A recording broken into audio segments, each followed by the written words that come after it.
Now, if you're not afraid of something a little out of the ordinary,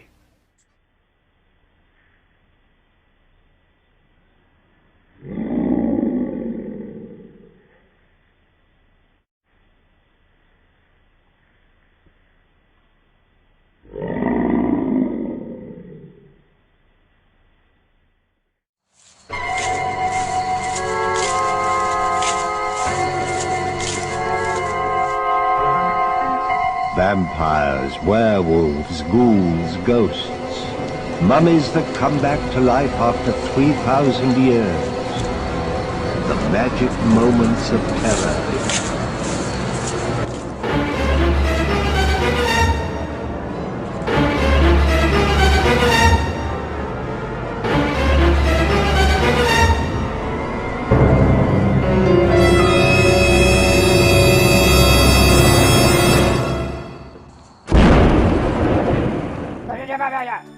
Wow!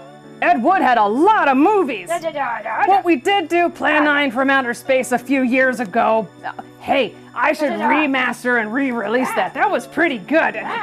Hey, Sally the Zombie Cheerleader here, and boy, do I have a movie for you! Yay! Well, it's in honor of that special day you fleshies like to call Valentine's Day. Oh my. Yeah. Well, love it or hate it, Valentine's Day is pretty popular with a lot of fleshies, so I figured I'd offer Bride of the Monster. That's right.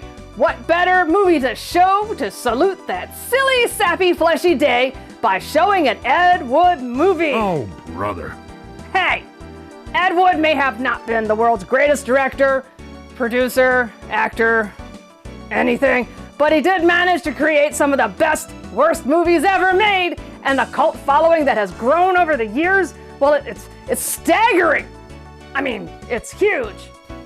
Ed Wood is admired and criticized equally, but what he lacked in filmmaking skills, he more than made up for in his confidence, focus, passion, drive, and panache. His films are celebrated today for their many oopsies errors, cheaply made special effects, interesting dialogue, slight miscasting, and, well, creative and borrowed plots. Wow. You don't think some fleshies are serious about Ed Wood's memory or films? Ha! Did you know there's a Church of Ed Wood? Who knew? There is. The church's official website writes, "We are an internet church that practices religion known as Woodism, a pop culture-based religion describing Edward D. Wood Jr. as a savior.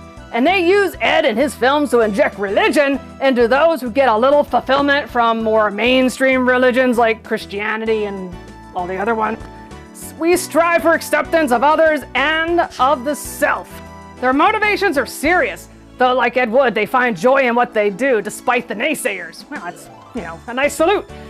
Anyway, the church reportedly has over 3,000 members. So, before you judge Ed Wood and his films, how about giving this film a chance and enjoy your fleshy Valentine's Day by watching a classic Ed Wood film about world dominance, atomic supermen, a scientist, a mad scientist, and a rubber octopus. I mean, what more do you need for Valentine's Day? Look, I've got the hearts and rubber octopuses. Well, not here, it's Ed Wood has it. Wow. So it says here that on Valentine's Day, fleshies get flowers and cars and chocolate. So maybe you can go dip some, fingers and feet for me and I can, hey, Sally the Zombie Cheerleader here. And boy, I'm so glad you chose to spend your fleshies Valentine's Day with me. Heck, I even decorated my lair for you so you can enjoy a little zombie love. Are you sure? Hey, zombies can love too. A little black rotten heart right here somewhere.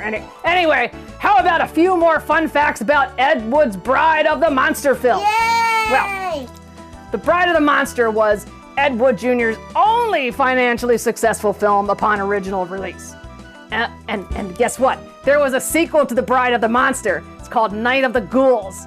It was shot, I think, in 1959 and completed in 1959, but due to financial issues, it was released in 1985. Oh. Yeah, go figure. Anyway, and the giant octopus that attacks the fleshies, the film used both stock footage of a real octopus and a fake rubber octopus in scenes where the monster attacks the victims. Hey! Well, some fleshies suspect that the octopus is a prop from the film, Wake of the Red Witch, which was filmed in 1948, and that Ed Wood either stole or rented the prop from Republic Pictures. Oh, and one more thing before we get back to the film. This film is part of what Ed Wood fans refer to as the Kelton trilogy, a trio of films featuring Paul Marco, what? That guy as Officer Kelton, a whiny wimpy policeman. The other two films are Plan 9 from Outer Space and Night of the Ghouls. Kelton is the only character to appear in all three films. So, we have wood, love, and rubber monsters. What more does a fleshy need for Valentine's Day? Hey, I like this film, so be quiet over there. And I did see you watching it, so don't even try. Anyway, let's get back to this silly little monster love story. Ish! I said ish! Well, so I wonder if that big rubber octopus had anything to do with those missing fleshies, because, you know, it's what, 12 of them or something like that? I wasn't even undead then, so you can't even pin that on me, so...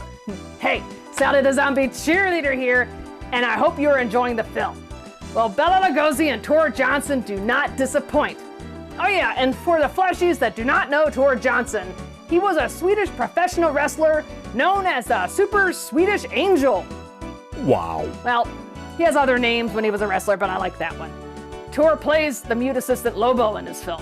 Oh, and Tor also appeared in Ed Wood's Plan 9 from Outer Space and Bride of the Monsters sequel, Night of the Ghouls. All fun movies to watch. So, the police are investigating the disappearance of 12 fleshies, and a renowned professor agrees to assist the local police in finding the Loch Ness sea monster at Lake Marsh.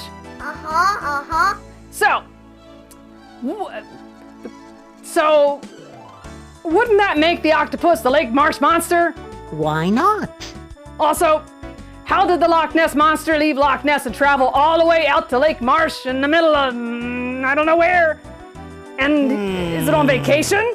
And do Loch Ness monsters travel first class on airplanes? I don't see anything in here. Well, maybe it had points. I don't know. Look, I'm a zombie. I have many questions. Anyway, like I said, The Bride of the Monster is a classic Ed Wood film, and there are some plot holes here and there, the size of the Grand Canyon, but it's okay, it's okay. I understand the movie kind of wraps up in the end rather neatly.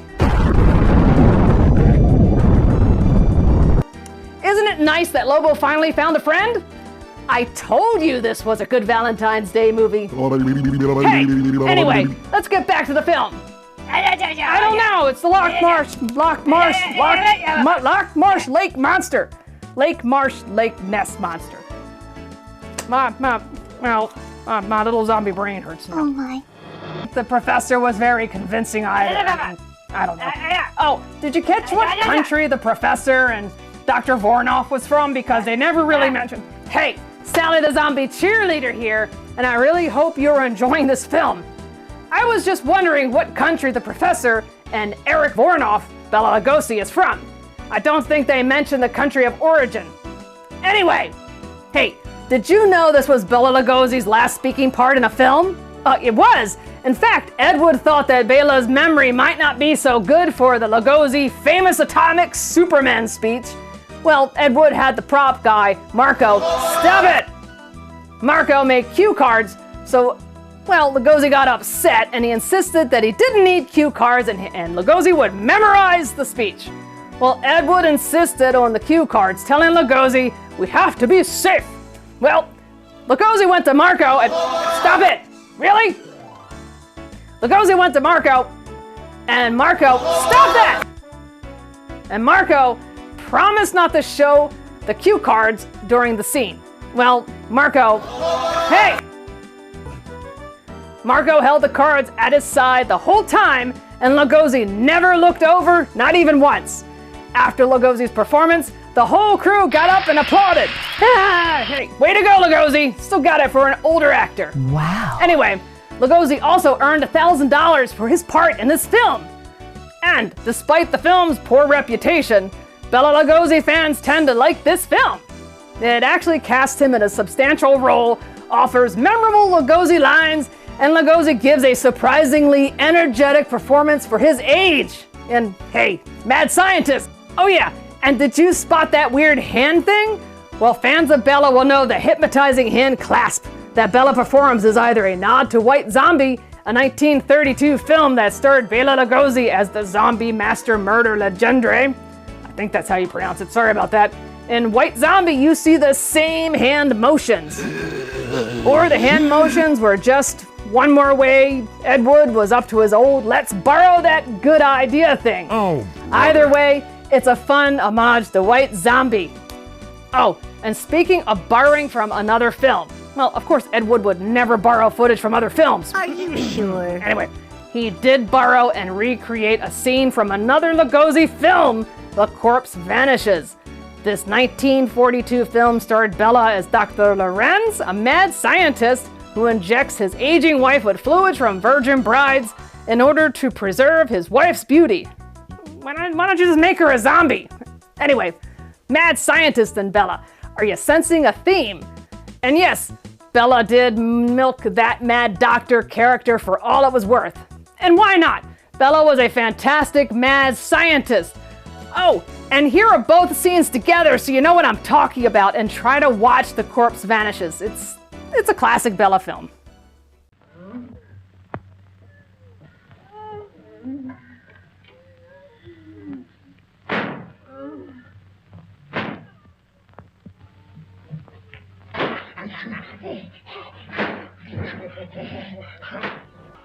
Oh, so we are now nearing the end of the movie and the climactic ending.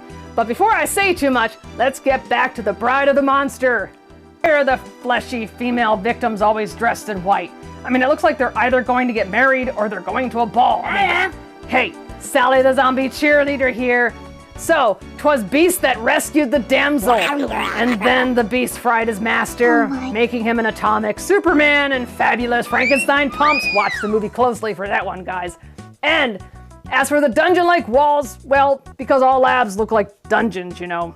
And I'm sure they were extra bouncy to ensure Tor and Bela didn't hurt themselves during the fight scenes. That's why they... Anyway, who needs solid walls? And what a great Valentine's Day film. So much drama, rubber monsters, and atomic explosions. Well, I guess he done did tampered in God's domain since he blew up real good. And I'm going to assume that since the Doctor was an atomic Superman, he blew up like an atomic bomb and struck by lightning while wrestling a rubber octopus in cold water. And all the other fleshies were far enough away so they didn't die in the blast that they could watch safely from a distance of about, well, we'll say 6 because 6 is the norm, 6 feet away. I'm going to let that kind of marinate in your head for a little while. The whole explosion. I don't know. I have nothing to add to that. Anyway, I hope you enjoyed Ed Wood's Bride of the Monster, and try not to think too hard on what you just watched. Just know that you watched an Ed Wood movie cult classic. This is Sally the Zombie Cheerleader saying,